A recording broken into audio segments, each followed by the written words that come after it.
Well, we are in for a bit of a doozy weather-wise here as we get through the next 24 hours. Pretty much right across the province, you're going to feel some impact from some of those watches and warnings, and this not only Alberta Clipper that's pushing through, but also high pressure to the north, which will bring in some very cold Arctic air to parts of northern Manitoba. So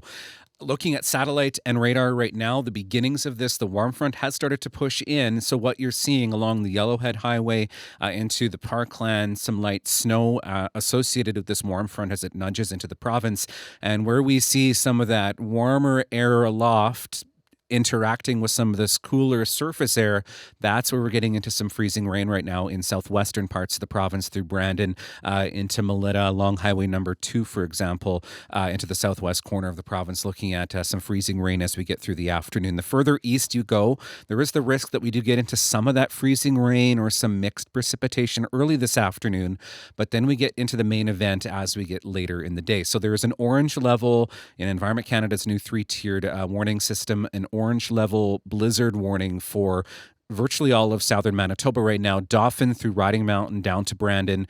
Morden Winkler, along the Trans-Canada, basically anywhere from the Saskatchewan border, just about all the way to Ontario, looking at the potential for some very strong winds as we get through the night, combined with heavy snowfall as we get through the afternoon today into the overnight hours tonight. So there's a freezing rain warning right now for areas along the international border, along Highway 2, 3,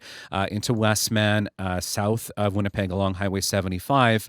East of Lake Winnipeg, there is a yellow level winter storm warning at the moment because of the impacts of this as well, and an extreme cold warning to the north, where we could see wind chill values close to -50 as we get through the overnight hours tonight in places like Churchill, Tuduli Lake, Lynn Lake even, frostbite on exposed skin in minutes. So this warm front pushes through as we get through the afternoon. Then we get the main event into the later afternoon hours here. So starting around 3, 4 o'clock in Winnipeg with some periods of light snow, but already into the heavier snow as we get through the afternoon into the Parkland, in particular through the Interlake, and that will continue across southern Manitoba as we get through the overnight hours, and will start to taper off pre-dawn. Parkland and the Interlake down through the Red River Valley as we get into that 8, 9 o'clock hour tomorrow morning. But the story tomorrow will be the very strong winds that are associated with this system. So all said, looking at the potential for 30 plus centimeters locally through the Interlake into the Parkland Riding Mountain region, more like 10 to 20 centimeters for the rest of southern Manitoba, including the city of Winnipeg. So prepare for a good dumping of snow as we get through the night. Some very strong winds as well, looking at the potential for wind gusts up to 70 or 80 kilometers an hour overnight into the morning hours. If you have travel on highways overnight into the morning,